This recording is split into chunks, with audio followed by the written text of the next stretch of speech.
Awan putih beterbangan di sekitar cakrawala biru, tampak sangat lesu. Sinar matahari menembus lapisan awan, menerangi bumi, meninggalkan bayangan raksasa yang redup di sekelilingnya. Hoor hoor. Di cakrawala yang sunyi, suara hoor tiba-tiba bergema. Pada saat berikutnya, 10 seberkas cahaya melesat dari sisi langit yang jauh.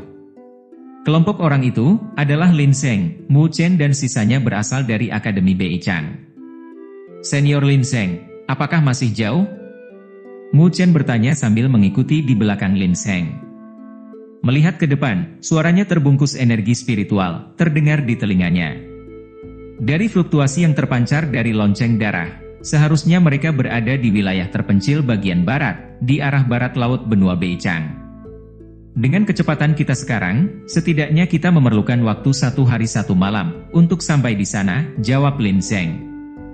Selama itu, ya. Gumam Mu Chen saat dahinya mulai sedikit berkerut. Tenanglah, Shen Changsheng dan Li Xuantong bukan orang yang mudah untuk dibunuh. Bahkan Molongzi dan gerombolannya pun tidak akan mudah untuk melakukan itu. Lin Seng memahami kekhawatiran Mu Chen, dan kemudian mengucapkan kata-kata yang menghibur. Saya harap juga begitu. Mu Chen menganggukkan kepalanya. Dilihat dari kejauhan, langit di sana tampak tertutup awan hitam. Misi ini sama sekali tidak mudah. Setelah tiba di wilayah terpencil bagian barat, Mu Chen dan kelompoknya turun menuju tepi. Melihat kondisi di depan mereka, keadaannya benar-benar kacau. Awalnya ada beberapa gunung di sini. Sampai sekarang, semuanya telah runtuh sepenuhnya, dengan batu-batu raksasa berserakan di mana-mana. Jelas sekali, pertempuran yang sangat intens telah terjadi di wilayah ini. Menatap tanah yang benar-benar kacau, Lin Seng perlahan berkata, Shen Changsheng dan Li Xuantong telah disergap di tempat ini. Setelah pertarungan itu, Shen Changsheng dan Li Xuantong pastinya menderita luka-luka. Setelah melarikan diri, Molongzi dan kelompoknya seharusnya terus mengejar mereka. Mata Lin Seng menjadi dingin saat dia melihat ke arah kedalaman bagian barat sambil berkata, kita harus mendekati mereka secepat mungkin. Semuanya, berhati-hatilah. Musuh kita kali ini bukanlah orang-orang sederhana. Lin Seng mengingatkan. Saat berikutnya, dengan lambaian tangannya, dia melesat menuju kedalaman wilayah terpencil bagian barat. Namun, kali ini, semua orang melemaskan otot tubuh mereka. Mereka tahu bahwa tidak lama lagi, mereka akan berhadapan langsung dengan barisan mewah buronan Akademi Bei Chang. Mari, salam olahraga. Di kedalaman wilayah terpencil bagian barat. Tempat ini sepanjang tahun ditutupi oleh kabut spiritual yang tebal. Pada saat ini, di puncak batu di kedalaman, ada 10 sosok. Aura mengerikan yang kental menutupi tubuh 10 sosok ini. Dari satu pandangan saja, orang akan tahu bahwa mereka bukanlah orang baik. Di bagian paling depan kelompok itu ada seorang laki-laki berjubah hitam. Sebuah pedang panjang diikatkan di punggungnya, dengan tanda naga di dahinya. Dia adalah Molongzi target yang dicari Lin Seng, Mu Chen dan kelompoknya. Molongzi, kita sudah menyelidikinya. Bahwa Shen Changsheng dan Li Xuantong sedang mengobati luka mereka dan bersembunyi di lembah berkabut itu. Kali ini, mereka pasti tidak punya tempat lagi untuk pergi. Seorang laki-laki berjubah abu-abu yang berdiri di belakang Molongzi tertawa dengan nada tinggi sebelum berbicara. Orang itu adalah peringkat ke-7 di papan Bounty, Wang Yingwei. Kekuatannya telah mencapai fase awal Tongtian. Setelah mendengarnya, Molongzi tersenyum tipis dan menjawab, aku pikir tim penyelamat dari Akademi Bei Chang akan segera tiba. Tidak perlu terburu-buru, jumlah mereka seharusnya tidak banyak. Namun, dapat diasumsikan bahwa mereka adalah yang terbaik. 3 jenderal besar dari Balai Hukuman pasti akan datang, kata seseorang yang mengenakan pakaian berwarna abu-abu. Pada saat ini, kabut tebal muncul di matanya yang seperti kerangka saat dia berbicara dengan suara acuh tak acuh. Hehe, ada apa? Mungkinkah kamu, Mugu apakah kamu takut? Ucap seorang laki-laki yang perawakannya kekar dan kuat, seperti buldoser, dengan kapak raksasa berwarna merah darah di punggungnya, sambil tertawa terbahak-bahak. Guixiong, kehati-hatian adalah kunci keselamatan. Saat itu, kepalamu saja hampir dipenggal oleh Lin Seng itu. Apakah kau tidak belajar dari kesalahanmu? Jawab Mugu acuh tak acuh. Sebelumnya, aku terlalu berpuas diri. Jika aku melihat Lin Seng kali ini, aku akan membelahnya menjadi dua bagian. Raung Guisiong, matanya terbuka lebar saat aura mengerikan memancar darinya. Cukup, jangan berdebat di tempat ini. Molongsi berbicara sambil mengerutkan keningnya. Melambaikan tangannya, dia melihat ke arah laki-laki berbaju hijau yang belum berbicara. Mata orang tersebut tampak normal. Namun, sinar cahaya dingin muncul dan bersinar dari dalam, seolah-olah ada ular berbisa yang tersembunyi. Wu Jia, apakah persiapannya sudah selesai? Orang ini, tanpa disangka-sangka, adalah Wu Jia, peringkat kelima dari papan Bounty, dan merupakan satu-satunya master formasi spiritual peringkat 5. Mendengar kata-kata Molongzi, Wu Jia itu tersenyum, dan menganggukkan kepalanya sambil menjawab, aku sudah lama menyelesaikan persiapanku, sisanya hanya menunggu umpannya dimakan. Senyuman yang sangat menyeramkan muncul di sudut mulut Molongzi saat dia berkata, bagus. Mengapa kita tidak menangkap Shen Changsheng dan Li Xuantong saja dulu? Tanya Mu Gu dengan cemberut. Tenang saja. Mereka tidak bisa melarikan diri, jawab Molongzi dengan senyuman lembut dan dingin. Melihat ke bagian terdalam dari kabut tebal, dia menjawab, apakah menurutmu aku tidak bisa menangkapnya? Mata Mu Gu menyipit sebelum berkata, apakah kamu sengaja memancing pasukan penyelamat dari Akademi Beichang ke sini? Senyuman di sudut mulut Molongzi semakin psikopat dan gila. Sambil menjilat bibirnya, dia menjawab, apakah menurutmu hanya Shen Changsheng dan Li Xuantong saja sudah cukup untuk memuaskanku? Haha, itu tidak cukup. Aku juga ingin menangkap tim penyelamat ini. Haha. Aku benar-benar tidak tahu seberapa besar keributan yang akan terjadi di benua Beichang setelahnya. Aku benar-benar menantikannya. Mu Gu dan yang lainnya saling berpandangan saat getaran samar mengguncang hati mereka. Molongzi ini benar-benar sangat kejam dan tanpa ampun. Jika pasukan penyelamat elit ini dikalahkan sepenuhnya, Akademi Beichang mungkin akan benar-benar meledak. Seret-seret-serit. 10 sosok melesat melintasi dataran terpencil dengan kecepatan kilat. Energi spiritual keluar dari tubuh mereka, dan beberapa orang bahkan mengepalkan tangannya. Kelompok orang ini adalah Lin Seng, Mu Chen dan kelompoknya yang telah memasuki kedalaman wilayah terpencil bagian barat. Dengan kecepatan penuh, mereka hanya membutuhkan waktu setengah jam untuk memasuki kedalaman wilayah terpencil bagian barat. Tatapan Mu Chen menyapu sekelilingnya, lalu sedikit menyipitkan matanya. Hamparan wilayah ini sepertinya dipenuhi oleh kabut tebal, yang mana fluktuasi energi spiritual dapat dirasakan di dalamnya. Kedalaman wilayah ini tertutup kabut spiritual sepanjang tahun. Begitu seseorang memasukinya, indranya akan melemah. Shen Changsheng dan Li Xuantong pasti sudah mengetahui akan hal itu, dan oleh karenanya, mereka melarikan diri ke arah ini.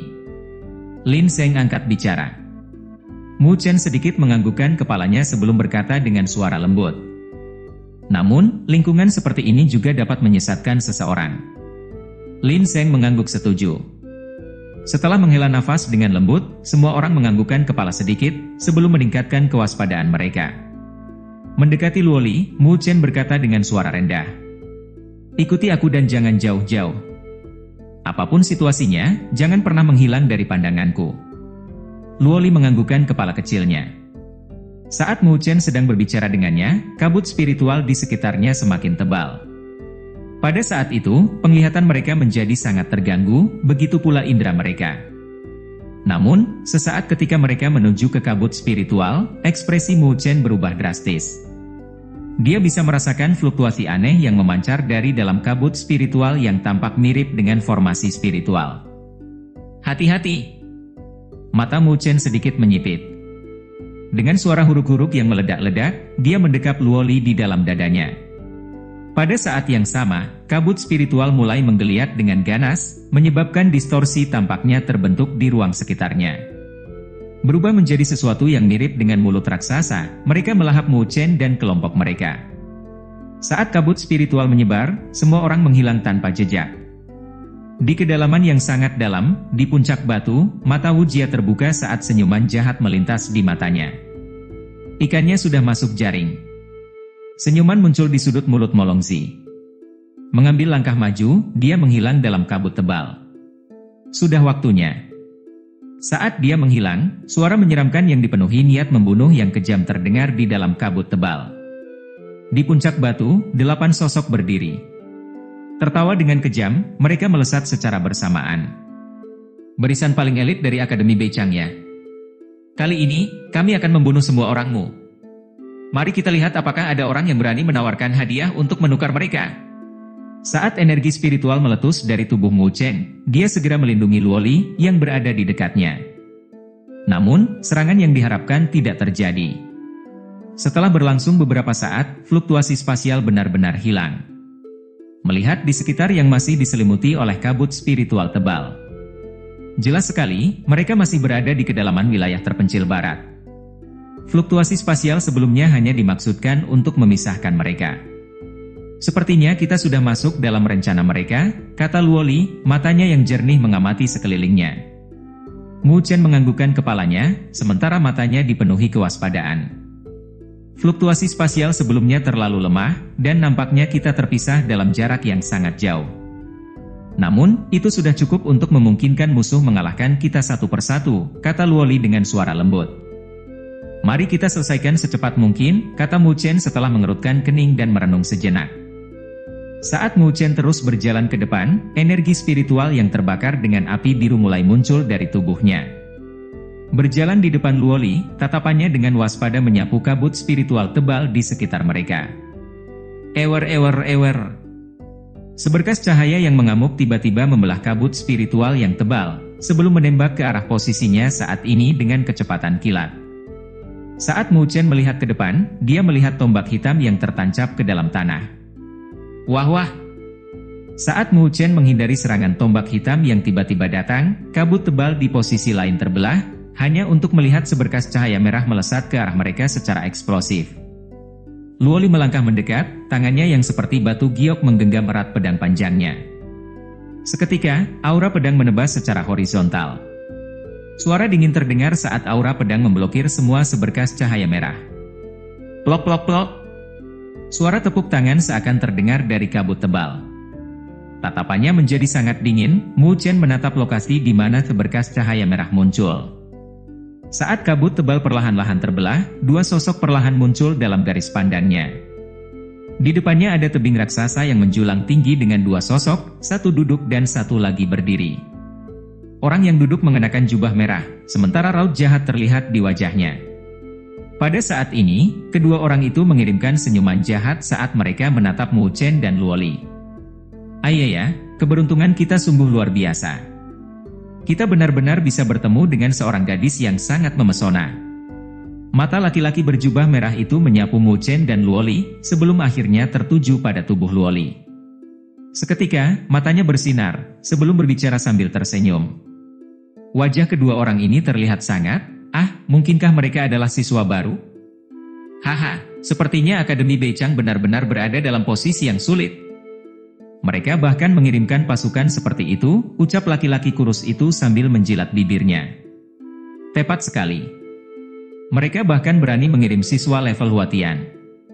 Akademi Beicang benar-benar semakin tidak berguna, kata pria berjubah merah sambil menatap Mu Chen dengan pandangan aneh. Fase akhir Huatian? Dia benar-benar berusaha mencari kematian. Pria berjubah merah itu mengibaskan jarinya dengan lembut, menyebabkan 10 sinar merah itu berputar semakin cepat. Sambil nyengir, dia berkata, aku akan memberimu kesempatan, bocah. Lari saja, dan serahkan gadis itu pada kami. Kamu mungkin punya sedikit kesempatan untuk bertahan hidup.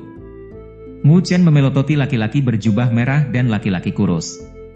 Dengan suara yang sama sekali tanpa emosi, dia menjawab, jadi, kalian berdua berada di peringkat ke-7 dan ke-8 dalam daftar Bounty, Ciu dan Mao Jiang, ya. Sepertinya informasi yang kamu miliki tentang kami tidak sedikit, jawab pria berjubah merah bernama Ciu. Baiklah, bocah nakal. Berhenti bicara omong kosong lagi dan cepat enyahlah. Ini pertama kalinya selama beberapa tahun terakhir ini aku melihat gadis aduhai seperti itu. Benar. Gagang pedang tergenggam erat, detik berikutnya aura pedang yang sangat tajam melesat. Dengan kecepatan yang tak terlukiskan, ia menabrak wajah Ciu. Jebres! Tombak hitam ditusukkan dengan kuat ke depan, yang berdampak keras pada aura pedang. Saat energi spiritual meletus, tanah berantakan, sementara tombak hitam terlempar ke belakang. Bangke! Wajah Ciu langsung berubah saat dia mundur secara eksplosif. Dengan tatapan yang sangat gelap, dia menatap gadis muda yang berdiri di samping Mu Chen, yang sedang menatapnya dengan mata jijik. "Apa rasanya enak terkena pedangku?" Ciu mengatupkan giginya dan menyeka noda darah di wajahnya saat bayangan gelap dan menyeramkan muncul dari matanya. "Serahkan pria mesum itu kepadaku, boleh?" tanya Luoli sambil sedikit memiringkan kepalanya, mencari persetujuan Mu Chen. Pria menjijikkan yang menatapnya dengan mata najis amit-amit itu, dia benar-benar ingin mencincangnya. "Potong tangannya dan jangan ambil dulu nyawanya," jawab Mu Chen sambil menganggukkan kepalanya dengan lembut. Memberikan senyuman indah dan lembut yang tampak manis, Luoli menjawab, "Baiklah. Bunuh mereka berdua." Ciu meraung, tatapannya menjadi sangat gelap. Senyuman sinis muncul di sudut mulut Mao Jiang saat dia meraih tombak hitam dari punggungnya. Dengan gemetar di lengannya, tombak hitam itu meledak dengan cahaya hitam yang terang. Memisahkan udara, bahkan tanah mulai terbelah membentuk celah raksasa saat itu melesat ke arah Mu Chen. Tanpa ada niat untuk mundur, Mu Chen mengepalkan jari-jarinya dengan erat. Petir hitam menyelimuti tubuhnya, sebelum dengan marah mengirimkan tinju. Blas! Petir hitam memancar saat tinju Mu Chen menghantam tombak hitam yang ditembakkan langsung ke arahnya. "Enyahlah!" Tatapan Mu Chen berubah dingin saat kilat meluap dari tinjunya. Detik berikutnya, tombak hitam itu, secara tak terduga, berhasil dihalau oleh tinju Mu Chen. "Apa?" Wajah Ciu dan Mao Jiang tampak berubah seketika saat keterkejutan muncul di mata mereka. Bahkan Ciu, yang kekuatannya berada pada fase awal Tongtian, tidak berani menggunakan tinjunya untuk menghantam tombak Mao Jiang. Namun, bocah nakal ini, yang kekuatannya tampaknya berada di fase akhir Huatian, ternyata mampu menahannya. Fase awal Tongtian. Namun kamu berani datang ke tempat ini. Sepertinya kamu tidak takut kematian. Niat dingin dan membunuh muncul dari wajah tampan Mu Chen. Sehubungan dengan dua orang aneh ini, Mu Chen benar-benar tidak akan membiarkan mereka pergi hari ini. "Nges!" Saat suaranya terdengar, bayangan naga muncul dari tubuhnya. Detik berikutnya, seperti kilat, dia bergegas menuju Mao Jiang. "Pembual yang tidak tahu malu." Niat dingin muncul di mata Mao Jiang saat dia juga melesat ke depan. Dengan mengepalkan tangannya, dua tombak hitam muncul di dalamnya. Detik berikutnya, tombak bayangan yang menutupi langit melesat ke arah Mu Chen. Petir hitam menyinari tubuhnya, secara tak terduga membiarkan tombak bayangan itu turun dengan keras ke tubuhnya. Trang-tring gelondang. Suara logam terdengar saat percikan api berkobar di mana-mana. Namun, tombak bayangan itu, secara tak terduga, tidak mampu menyebabkan sedikit pun kerusakan pada Mu Chen. "Keluar!"